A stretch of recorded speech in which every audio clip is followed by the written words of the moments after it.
Good afternoon to all of you. आप सभी का बहुत बहुत स्वागत है। उम्मीद करती हूँ आप सभी बहुत अच्छे होंगे। सभी स्टूडेंट जल्दी से लाइव आ जाएंगे और चलिए सेशन को शुरू करते हैं। तो सभी को नमस्ते, प्रणाम, सभी को बहुत सारा प्यार। कैसे हो आप सभी? आ जाओ सभी बच्चे एक बार। ओके, तो क्लास को हम सभी यहाँ पे स्टार्ट करेंगे और जो हमारी क्लास रहेगी इसमें हम सभी आज बिल्कुल नया टॉपिक यहाँ पर पढ़ना शुरू करेंगे जिसका नाम है सेल ऑर्गेनेल्स। ठीक है, तो जल्दी से आ जाइए। नमस्ते नमस्ते नमस्ते बच्चों। ओके, कल मैम हम आपका बहुत वेट करते बेटा। कल ऐसा हुआ कि मैं आ रही थी ऑफिस, लेकिन साथ में मुझे बहुत ज़्यादा फीवर हो गया था क्योंकि अभी मौसम बहुत ज़्यादा चेंज चल रहा है ना, इस वजह से। ठीक है, तो इसी वजह से कल क्लास आप लोगों की नहीं हो पाई है। कुछ नए बच्चे हमारे साथ यहाँ पर नए जुड़े हुए हैं, तो उनको परेशान होने की ज़रूरत नहीं है। बिल्कुल नए टॉपिक के साथ हम सभी अपनी क्लास को यहाँ पर शुरू करेंगे और सभी को बहुत अच्छे से समझ आने वाला है, तो परेशान मत होइए। ठीक है, तो चलो शुरू करें यहाँ पर। ओके मैम, आवाज से लग रहा है आप बीमार हो। हाँ बच्चों, थोड़ा सा ना मौसम चेंज हो रहा है ना, तो सर्दी जुकाम बुखार की समस्या बड़ी हो गई है, पर कोई बात नहीं, अभी तो बिल्कुल ठीक हूँ। और चलो शुरू करते हैं हम लोग आज की क्लास को। ठीक है, ओके ठीक है, ओके बच्चों ठीक है, चलो तो शुरू करते हैं। तो यहाँ पे कुछ इंटरेस्टिंग बातों से हम सभी इस टॉपिक की शुरुआत करते हैं। एक बार मैं जल्दी से सभी बच्चों को कुछ बेसिक चीजें बता देती हूँ और उसके बाद क्लास हम लोगों की यहाँ पर स्टार्ट होगी। ठीक है, चलो तो सबसे पहले हम बात करेंगे यहाँ पर सेल के बारे में। किसके बारे में बात करेंगे हम यहाँ पर? सबसे पहले सेल के बारे में। ठीक है, कोशिका के बारे में। सबसे पहले हम बात करेंगे कोशिका के बारे में। भाई कोशिका क्या है? अगर आपसे जनरली एक प्रश्न यहाँ पर पूछा जाए कि यह बताइए। ठीक है शिवम, ओके बच्चों आ जाओ सभी बच्चे, अब बातें मत करो, चलो अब पढ़ाई पे फोकस करो। ठीक है, ओके चलो ठीक है, शांति शांति शांति, प्राणायाम करो, शांत शांत। चलो अब पढ़ाई पे फोकस करते हैं। ओके, तो सबसे पहले हम सभी शुरुआत करते हैं सेल से। सेल क्या होता है, चलो इसको समझते हैं। सेल क्या होता है, कोशिका क्या होता है? हम सभी को पता है कि it is the structural and functional unit of life. Unit of life, ठीक है। हिंदी में अगर हम बात करें तो इसे हम सभी क्या कह सकते हैं? ठीक है, बहुत अच्छे केजीएस यूजर, बहुत बढ़िया। चलो तो यहां पर हम इसे क्या कह सकते हैं कि कोशिका, कोशिका जीवन की संरचनात्मक तथा कार्यात्मक इकाई है। कार्यात्मक इकाई है, इकाई है। ठीक है, तो अगर आप यहाँ पर सेल की डेफिनेशन के बारे में बात करते हैं तो जो भी यहाँ पर सेल की डेफिनेशन होती है वह क्या है यहाँ पर? तो आंसर करना है कि भाई it is the structural and functional unit of the life, यानी कोशिका जीवन के संरचना और कार्यात्मक इकाई है। संरचनात्मक और कार्यात्मक इकाई है। ठीक है, कि अगर आप किसी भी कोशिका को देखते हो तो आप यहाँ पर यह जान पाओगे कि यह किसकी कोशिका है, और साथ में ही उसके फंक्शन को देख के, उसके कार्य को देख के बता पाओगे कि यह किसकी यहाँ पर कोशिका है। ठीक है, डन यहाँ तक? ओके, इसके बाद आता है कि जब हम कभी किसी भी सेल को यहाँ पर देखते हैं तो सेल में जो कुछ भी यहाँ पर पाया जा रहा है, जो कुछ भी यहाँ पर पाया जा रहा है उसको हम सभी क्या कहते हैं? प्रोटोप्लाज्म कहते हैं। क्या कहते हैं उसको? हम सभी जीव द्रव्य के नाम से हम सभी इसे जानते हैं। ठीक है, जीव द्रव्य के नाम से हम सभी इसे जानते हैं। क्लियर है बच्चों यहाँ तक? ओके, और जो भी हमारा जीव द्रव्य होता है यह दो भागों में बटा हुआ होता है। पहला जो होता है उसको हम सभी कहते हैं साइटोप्लाज्म, और जो दूसरा होता है इसे हम सभी कहते हैं यहाँ पर सेल ऑर्गेनेल्स। क्या कहते हैं यहाँ पर? Cell organelles. ठीक है, हिंदी की अगर हम बात करते हैं तो हिंदी में इसे कहा जाएगा कोशिका द्रव्य, कोशिका द्रव्य, और जो दूसरा होता है इसे क्या कहा जाएगा? कोशिकांग। क्या कहा जाता है? कोशिकांग। ठीक है, तो जब हम यहाँ पर सेल को देखते हैं तो सेल के अंदर जो द्रव्य वाला भाग भरा हुआ होता है, जो तरल वाला भाग यहाँ पर भरा हुआ होता है, उसको हम सभी क्या कह रहे हैं यहाँ पर? कोशिका द्रव्य। जेली जैसा होता है, ठीक है, और द्रव्य पदार्थ यह होता है। आगे कोशिकांग की अगर हम यहाँ पर बात करते हैं तो यह सॉलिड होता है।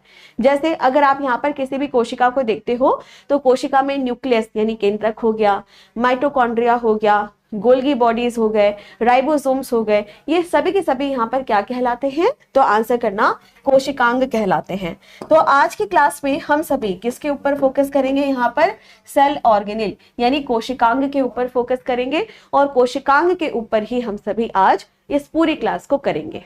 ओके बच्चों, चलो तो शुरू करते हैं। तो कोशिकांग पढ़ने से पहले कुछ इंटरेस्टिंग बातें मैं आपको बताती हूँ, ठीक है?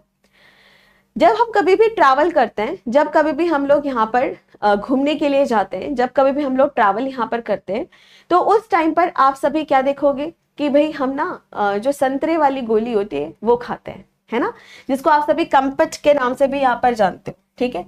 तो हम यहाँ पर क्या करेंगे, अब एक संतरे वाली गोली बनाएंगे। ये रही हमारी संतरे वाली गोली, ठीक है? किसको किसको पसंद है बताओ फटाफट से, किसको किसको पसंद है बताओ, किसको किसको पसंद है ये? चलो ठीक है, बहुत अच्छे। तो यहाँ पर अगर आप बात करते हो किसके बारे में, ऑरेंज, हाँ ऑरेंज वाली टॉफी कंपट के नाम से, है ना? तो जब हम ट्रैवल करते हैं बस में और ट्रेन में तो आपने देखा होगा ना इस तरह की जो टॉफीज होती है वो आती हैं। तो इन टॉफीज के ऊपर क्या किसी तरह का कोई आवरण होता है, कोई झिल्ली होती है क्या, कोई मेम्ब्रेन होता है या कोई रैपर होता है? रैपर नहीं होता, नहीं होता, है ना, रैपर नहीं होता, ठीक है? ओके, अब यहीं पर ही हम लोग बात करते हैं सेंटर फ्रेश के बारे में। किसके बारे में बात करते हैं यहीं पर हम सभी? सेंटर फ्रेश के बारे में। सेंटर फ्रेश सभी ने खाई है, जिसको आप सभी प्यार से चिंगम बोल देते हो। क्या कह देते हो? चिंगम कह देते हो, है ना? तो जो चिंगम होती है, जो सेंटर फ्रेश होती है, उसके ऊपर रैपर होता है। हाँ होता है रैपर। और रैपर में अगर आप देखो तो बस एक रैपर आपने खोला और चिंगम आप खा गए, ठीक है, बढ़िया तरीके से। ओके, तो ये क्या हो गया कि यहाँ पर हमको सिर्फ एक रैपर दिख रहा है, सिर्फ एक मेम्ब्रेन हमको यहाँ पर दिखाई दे रहा है, ठीक है? अब एक और इंटरेस्टिंग बात, चॉकलेट खाओ। चॉकलेट कितने कितने बच्चों को चॉकलेट पसंद है? मुझे तो भाई बहुत पसंद है। तो चॉकलेट की हम बात करते हैं, ठीक है? अब जैसे मान लो एक चॉकलेट आती है डेयरी मिल्क, सबसे सिंपल, ठीक है? एक हम चॉकलेट के बारे में बात कर रहे हैं, डेयरी मिल्क चॉकलेट के बारे में। ये जो डेयरी मिल्क चॉकलेट होती है बच्चों, ठीक है, इसमें आप सभी क्या देखोगे? पहले चॉकलेट बना देती हूँ, फिर एक एक टुकड़ा तुम लोग बांट के खा लेना, ठीक? तो चॉकलेट, ओके। अब चॉकलेट की हम बात करेंगे तो चॉकलेट पहले एक कागज से या गोल्डन कलर की एक पन्नी से ढका हुआ होता है और फिर उसके बाद उसके ऊपर एक हमें रैपर देखने के लिए मिलता है। क्या मिलता है? एक हमें रैपर देखने के लिए मिलता है ना? तो यहाँ पर हमने 3 तरह की टॉफी देखी। पहला जिसके ऊपर पास कोई भी रैपर नहीं है, दूसरे नंबर पर एक रैपर है और फिर उधर सबसे लास्ट में सिर्फ 2 रैपर है, ठीक है? अब ये तीन तरह की टॉफी हमने यहाँ पर देखी, ठीक?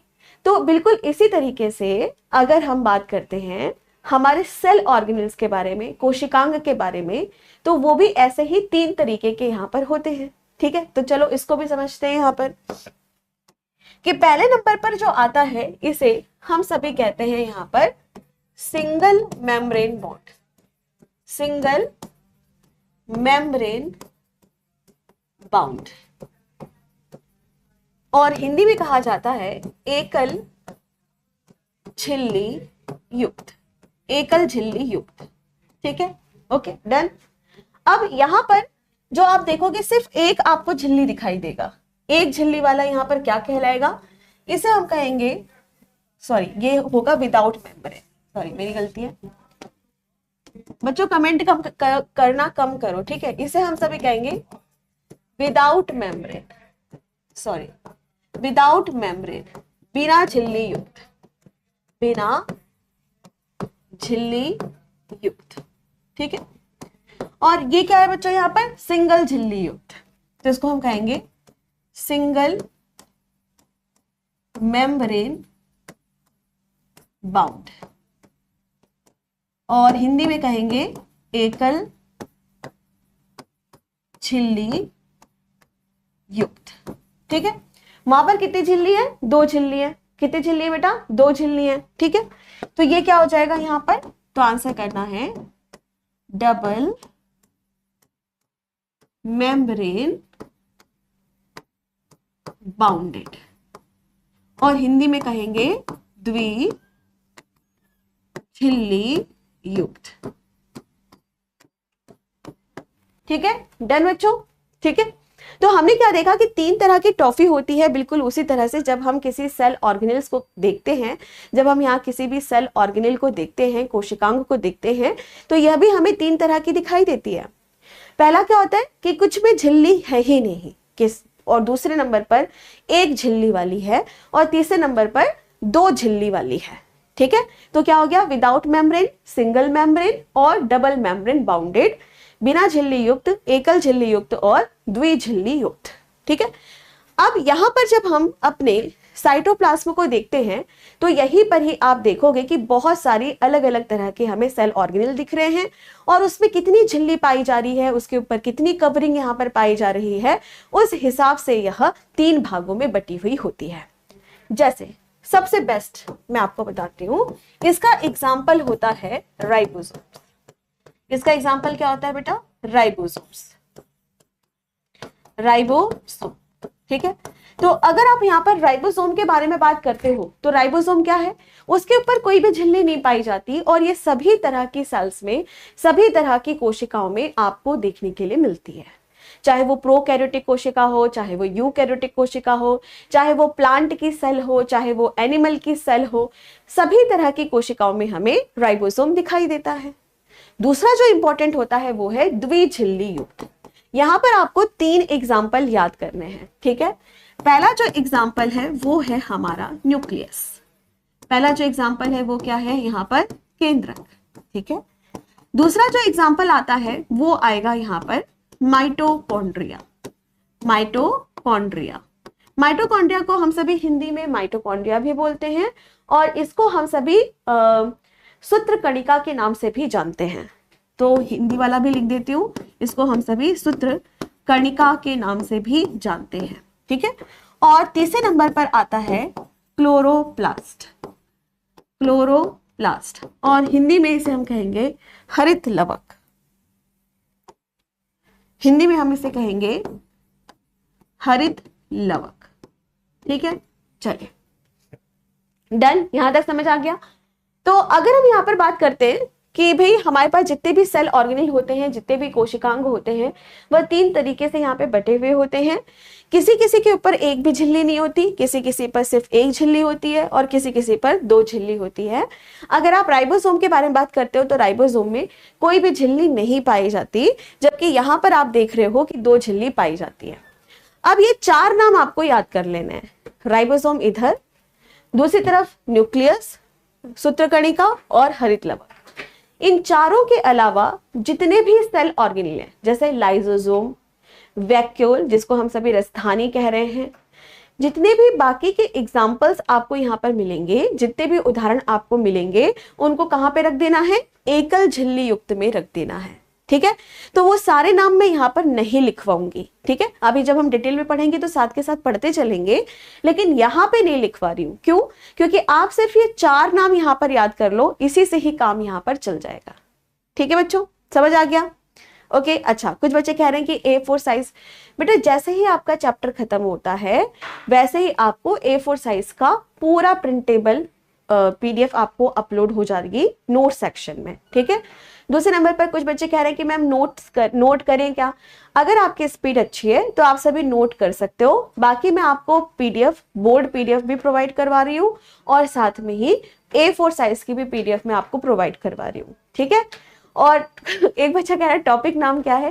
ये टॉपिक का नाम है सेल ऑर्गेनेल, कोशिकांग, और ये आपके सभी तरह के कॉम्पिटिटिव एग्जाम में हेल्प करेगा। ठीक है, चलो अब इस बारे में कोई बात नहीं होगी, अब चलो पढ़ाई पे फोकस करते हैं। अब यहाँ पर ना एक और इंटरेस्टिंग बात मैं आपको बताती हूँ। अब हम यहाँ पर स्पेशल बात करेंगे। आप सभी ने DNA के बारे में सुना है? DNA के बारे में आप सभी बच्चों ने सुना होगा, बिल्कुल सुना होगा। DNA की अगर हम यहाँ पर बात करते हैं तो DNA की फुल फॉर्म क्या होती है?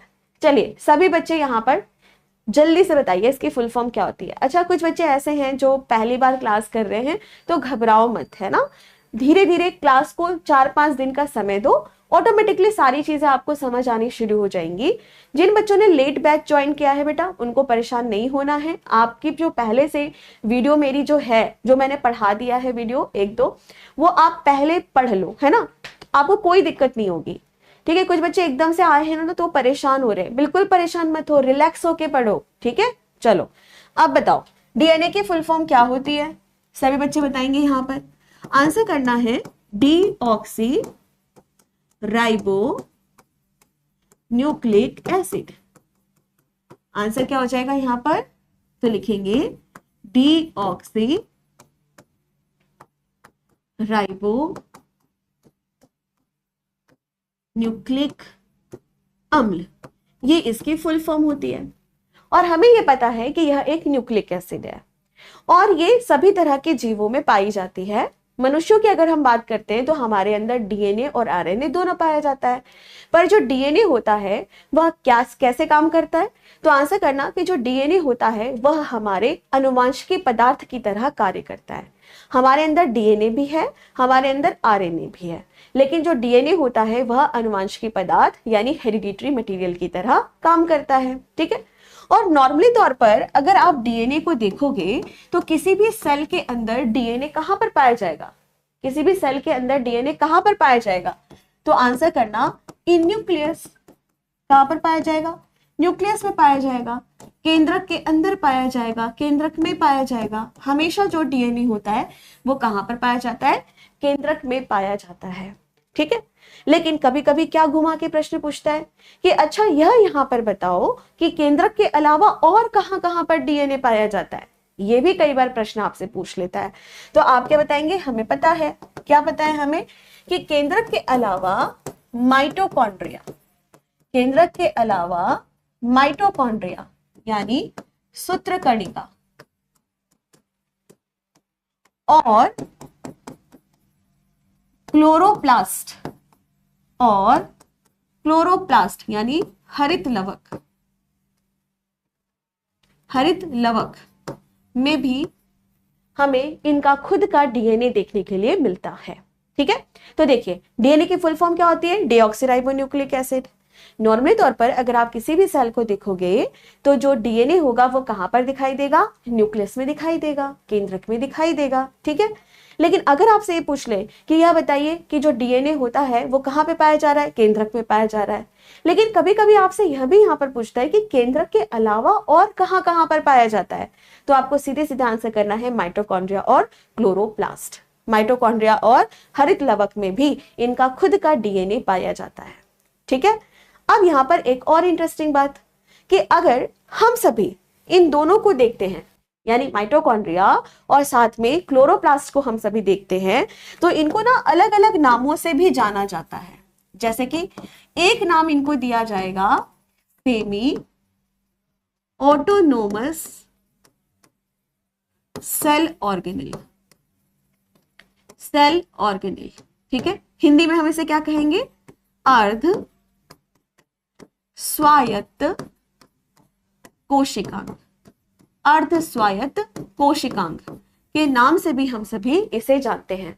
तो कई बार आपसे पूछता है कि ये बताओ अर्ध स्वायत्त कोशिकांग किसे कहते हैं, माइटोकॉन्ड्रिया और हरित लवक को कहते हैं। क्यों, क्योंकि इनके अंदर अगर आप देखेंगे तो इनका खुद का डीएनए आपको दिखाई देगा। अब एक और इंटरेस्टिंग बात मैं आपको बताती हूँ प्यारे बच्चों, अगर आप केंद्रक को देखते हैं तो केंद्रक में जो न्यूक्लियस दिखाई देता है ना, वो हमें कैसा दिखाई देता है, डीएनए डबल हेलिकल दिखाई देता है, द्विकुंडलित आकृति का डीएनए दिखाई देता है। लेकिन अगर आप माइटोकॉन्ड्रिया को देख रहे हो या फिर अगर आप क्लोरोप्लास्ट को देख रहे हो तो इसका जो न्यूक्लियस होगा वह कैसा दिखाई देगा, सर्कुलर दिखाई देता है, गोलाकार आकृति का दिखाई देता है। यानी ये कोई खास डेवलप्ड नहीं है, ये बहुत ज्यादा विकसित नहीं है, ये कैसा है कि हाँ है। और अगर मान लो किसी कोशिका के अंदर माइटोकॉन्ड्रिया की संख्या कम हो रही है, क्लोरोप्लास्ट की संख्या कम हो रही है, तो उस टाइम पर यह इस तरह के, मतलब इस तरह के अपने जो गोलाकार आकृति के जो डीएनए होते हैं, इससे अपने आप को खुद यहाँ पर बना लेती है। ठीक है, तो यही इसका काम है। पर तुम कहोगे कि क्या यह जेनेटिक की तरह काम करेगी, जेनेटिक मटेरियल की तरह काम करेगी? नहीं।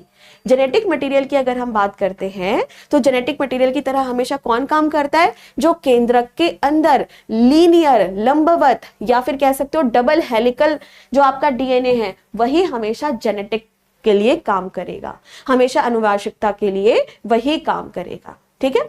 अब जैसे बेटा मेरे पास कमेंट आ रहे हैं कि मैम आरएनए और डीएनए में डिफरेंस बताओ, या फिर डीएनए की खोज किसने की थी ये भी बता दो, फिर क्रिक एंड वॉटसन का मॉडल भी बता दो।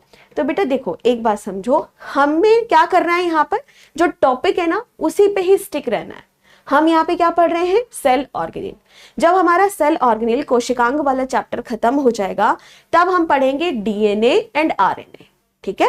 तो अभी हमें सब कुछ यहीं पे नहीं पढ़ लेना कि भाई हम यहाँ पे बता रहे हैं कि डिस्कवरी किसने की, डीएनए नाम किसने दिया, फिर हम यहाँ पे आरएनए और डीएनए में डिफरेंस भी पूछ रहे हैं। नहीं, अभी नहीं, वो अलग से टॉपिक है आपका, वो अलग से चैप्टर है, वो अलग से होगा पूरा, है ना। तो अभी आपको क्या करना है, जो अभी हमारा क्या कहेंगे कार्यक्रम जो चल रहा है उसी पे ही आगे बढ़ेंगे। ठीक है। तो यहाँ पर ध्यान रखना, अभी हम पढ़ रहे हैं बच्चा सेल ऑर्गेनेल, कोशिकांग, है ना। देखो अभी हम क्या पढ़ रहे हैं? कोशिकांग पढ़ रहे हैं, कोशिकांग पढ़ रहे हैं। ठीक है। तो कोशिकांग पे ही हम यहाँ पर रहेंगे। ठीक है। हाँ, सब्र का फल मीठा होता है। ठीक है। सब कुछ पढ़ाया जाएगा, रिलैक्स रहो। अगर तुम मेरे से पढ़ रहे हो तो निश्चिंत रहो। ठीक है। नहीं तो फिर सब खिचड़ी हो जाएगा, खिचड़ी भी नहीं, पता नहीं कुछ और ही हो जाएगा। ठीक है। ओके, तो यहां तक समझ आया? ठीक है, डन। ओके, तो माइटोकॉन्ड्रिया और क्लोरोप्लास्ट को हम सभी क्या कहते हैं? सेमी ऑटोनोमस सेल ऑर्गेनेल या अर्ध स्वायत्त कोशिकांग के नाम से भी हम इसे जानते हैं। इसके अलावा और क्या कह देते हैं हम इसे? कभी कभी हम इन दोनों को कह देते हैं प्रोकैरियोट्स इन यूकैरियोट्स। ठीक है।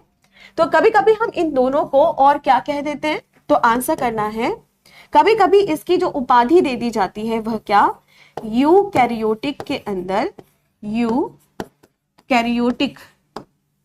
के अंदर प्रोकैरियोटिक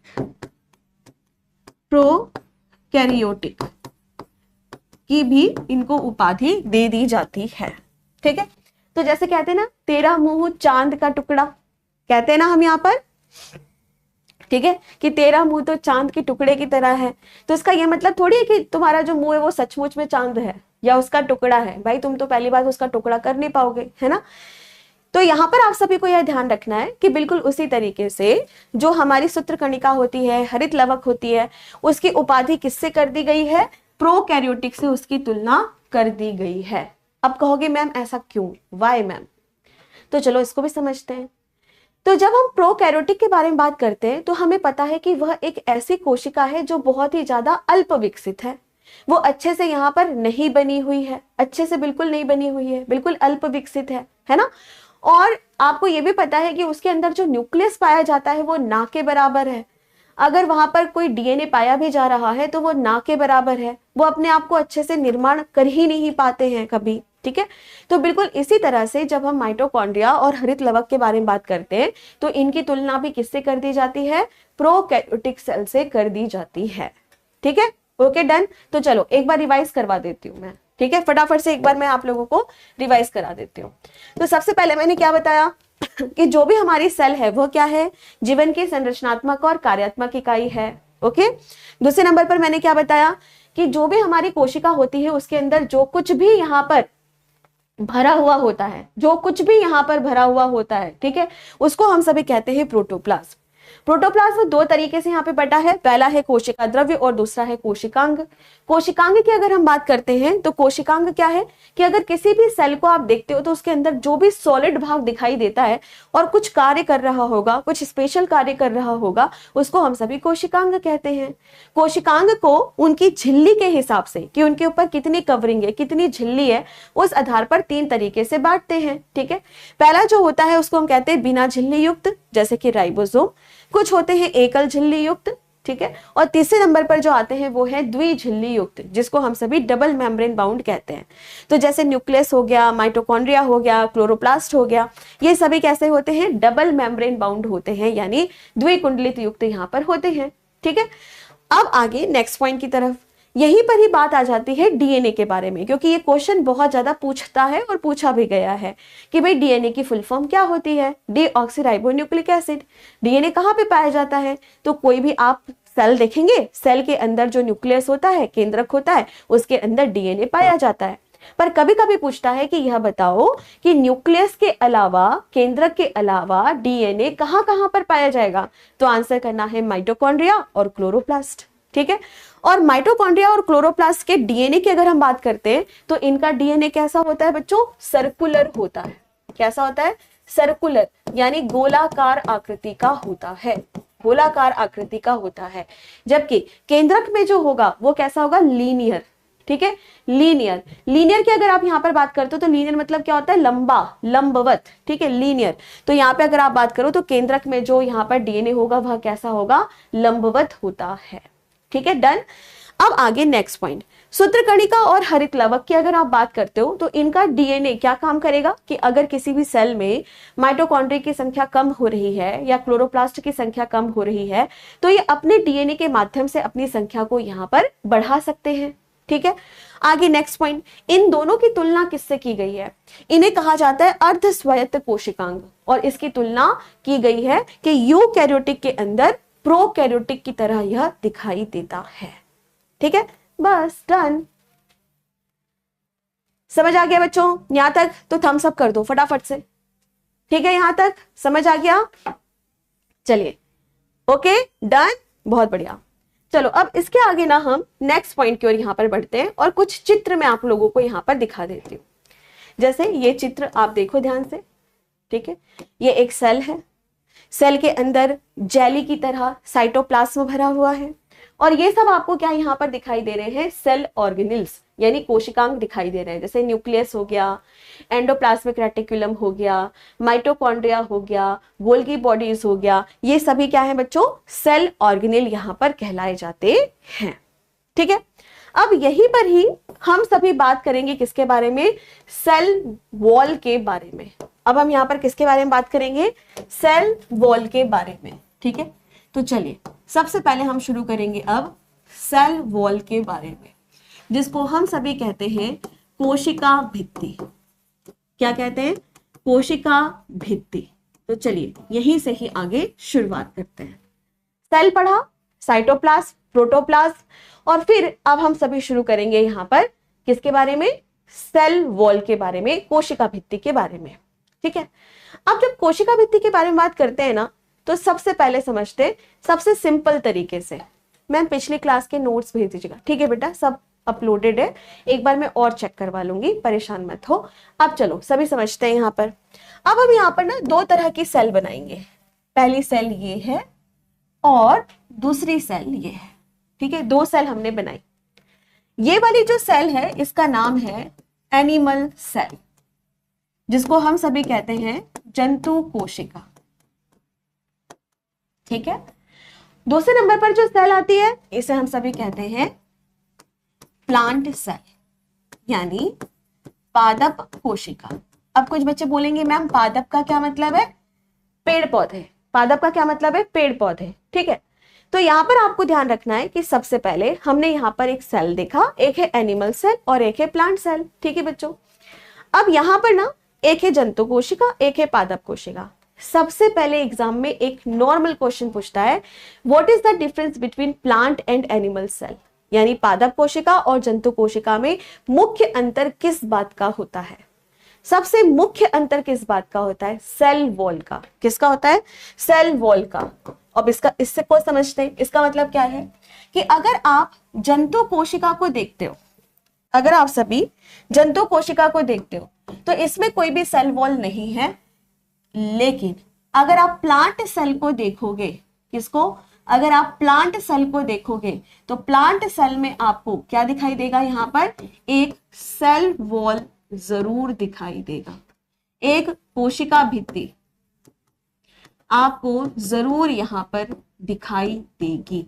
ठीक है, तो सबसे पहले एग्जाम में क्या बोलेगा कि ये बताओ जंतु कोशिका और पादप कोशिका में क्या डिफरेंस है। आंसर करना सेल वॉल का, कि जो प्लांट सेल होती है उसमें हमेशा सेल वॉल पाई जाती है ऑलवेज, जबकि जंतु कोशिका में कभी भी नहीं पाई जाती है। ठीक है, तो हम यहां पर क्या लिख लेते हैं, हम यहां पे लिख लेंगे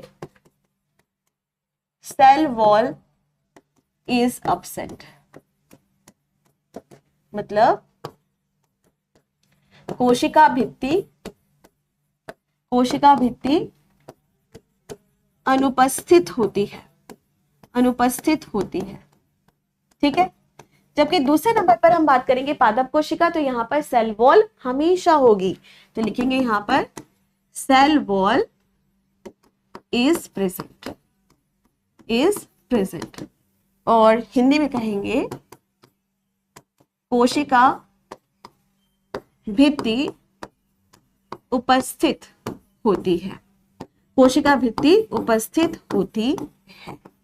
ठीक है, डन, डन, यहां तक डन है ना, दोनों में अंतर समझ आ गया। अब ना पता है क्या है कि जब बच्चे यह पढ़ते हैं कि पादप कोशिका में यानी प्लांट सेल में सेल वॉल होती है, तो हमेशा उनके दिमाग में लगता है कि ठीक है प्लांट सेल में सेल वॉल होती है, एनिमल सेल में नहीं होती है, प्लांट सेल में होती है तो सिर्फ प्लांट सेल में ही होगी। नहीं, ऐसा नहीं है, ऐसा बिल्कुल नहीं है।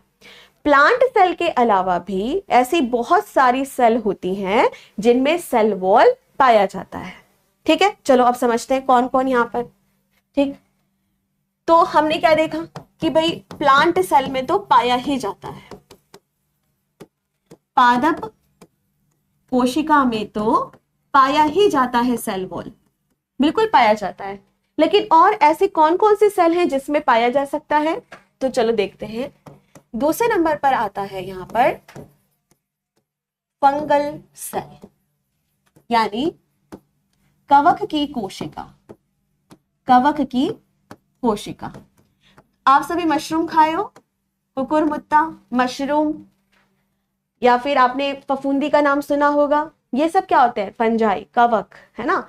तो जो फंगल सेल है इसका मतलब होता है कवक की कोशिका। ठीक है, तो कवक की कोशिका को अगर आप देखते हो तो उसमें भी आपको सेल वॉल दिखेगा। इसके अलावा और किसमें, तो लिखेंगे बैक्टीरियल सेल, यानी जीवाणु की कोशिका, जीवाणु की कोशिका। ठीक है, तो हमने यहां पर क्या देखा कि जंतु कोशिका में सेल वॉल नहीं था, पादप कोशिका में सेल वॉल था, लेकिन पादप कोशिका के साथ साथ कवक की कोशिका और जीवाणु की कोशिका में भी हमें क्या दिखाई देता है, सेल वॉल दिखाई देता है। ठीक है, अब यहीं पर ही दूसरा प्रश्न, अच्छा ये बताओ सेल वॉल किससे बना हुआ होता है, ये भी तो पूछेगा, उसका कंपोजिशन, उसका घटक कि किससे बना हुआ होता है ना। कंपोजिशन के बारे में जरूर प्रश्न पूछेगा।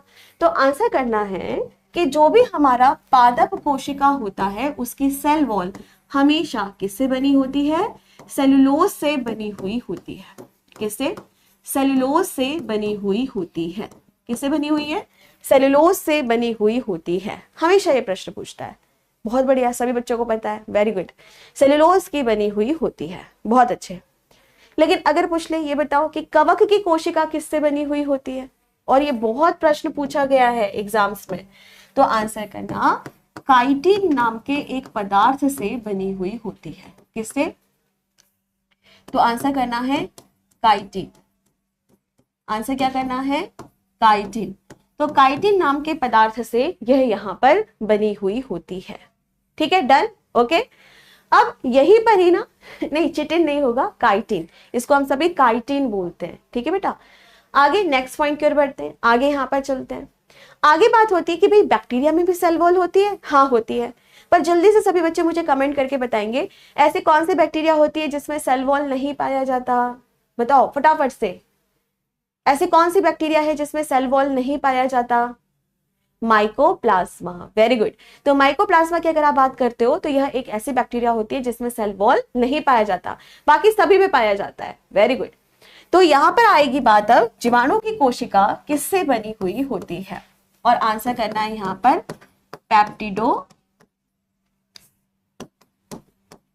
पेप्टिडो ग्लाइकन से बनी हुई होती है। तो लिखेंगे पेप्टिडोग्लाइकन से यहाँ पर बनी हुई होती है। ठीक है, डन। ठीक है, तो सबसे पहले हम लोगों को यहाँ पर यह ध्यान में रखना है, ठीक है, कोई बात नहीं रंजन, तो आपको यह यहाँ पर अमीबा नहीं आएगा बेटा, अमीबा नहीं, अमीबा क्या है, वो एक प्रोटोजोआ है, अमीबा बैक्टीरिया नहीं होती, बैक्टीरिया बिल्कुल अलग है। ठीक है, तो यहाँ पर हम सभी ने क्या देखा, कंपोजिशन भी पढ़ लिया साथ के साथ ही। तो हमने सबसे पहले क्या देखा कि जो भी यहाँ पर कोशिका भित्ति होती है वह कभी भी जंतु कोशिका में नहीं पाई जाती, जबकि पादप कोशिका में हमेशा पाई जाएगी। और किसकी बनी होती है, सेलुलोज की। कवक की कोशिका काइटिन की, और जीवाणु की कोशिका की सेल वॉल किससे बनी हुई होती है, पेप्टिडोग्लाइकन की बनी हुई होती है। पेप्टिडोग्लाइकन, एन लगाना भूल गई मैं यहाँ पर, पेप्टिडोग्लाइकन, ठीक है, से बनी हुई होती है। ठीक है, अब देखो यही सेम चीज मैंने बेटा स्लाइड में भी लिखी है, सेम यही चीज पढ़ सकते हो आराम से, देखो सेम यही चीज लिखी है। ठीक है, पर मैंने सोचा लिख के बता देती हूँ आपको, है ना। ओके मैम, 12:15 से क्लास चल रही है। हाँ बच्चे, 12:15 से क्लास चलिए, मतलब 12:15 से क्लास चलिए, और यही 1 बजे तक या फिर 1:15 बजे तक आपकी यह क्लास चलती है। ठीक है, डन बच्चों। देखो यही सेम चीज है।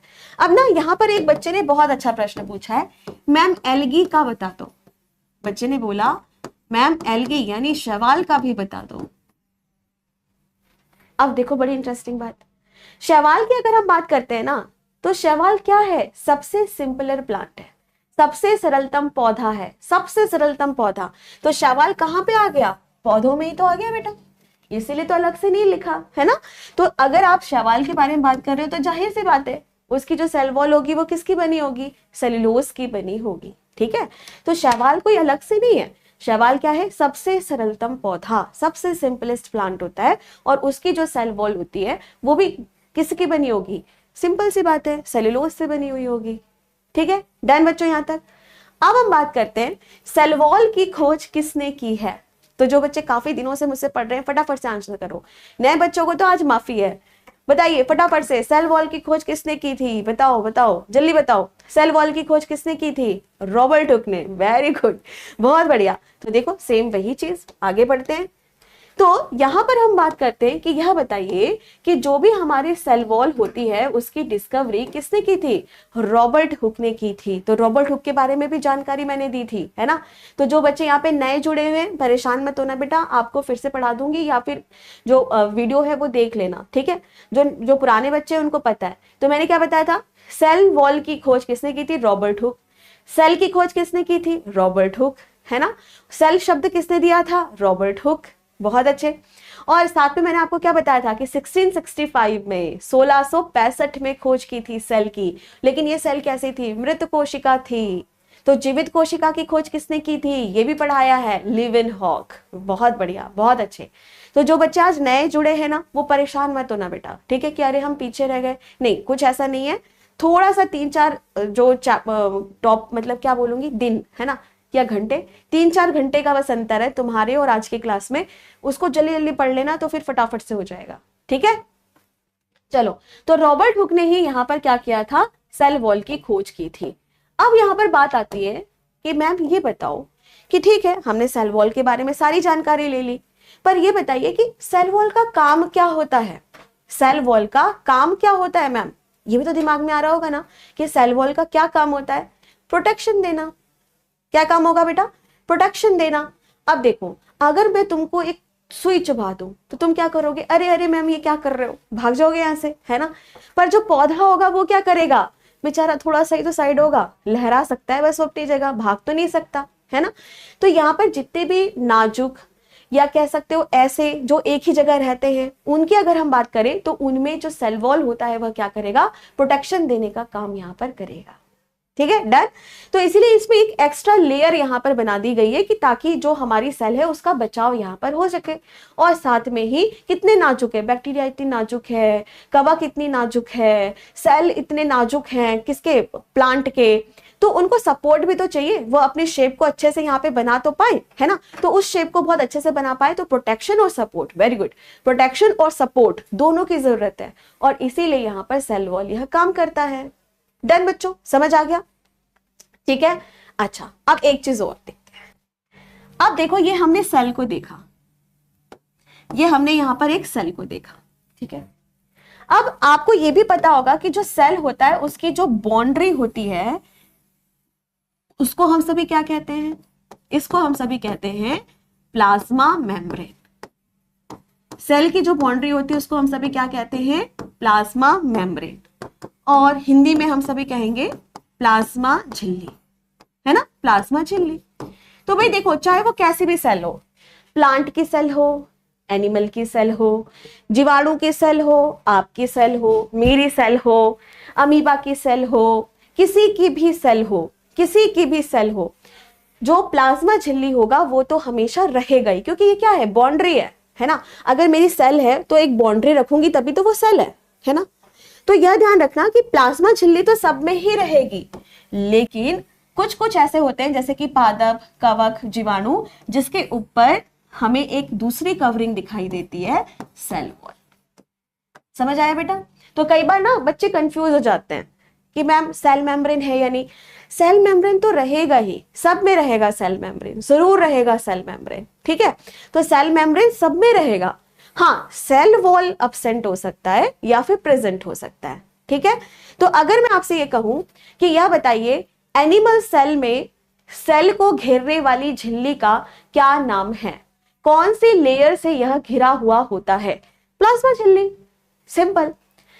और अगर मैं आपसे यह कहूं कि यह बताइए कि किसी भी सेल को मैं देख रही हूं जो कि है प्लांट सेल, पौधों की सेल, उसमें पहली लेयर मुझे कौन सी दिखाई देगी, तब आंसर क्या करना, सेल वॉल मुझे पहले दिखाई देगी, फिर मैं सेल वॉल को तोड़ दूंगी तब मुझे क्या दिखाई देगी, प्लाज्मा झिल्ली।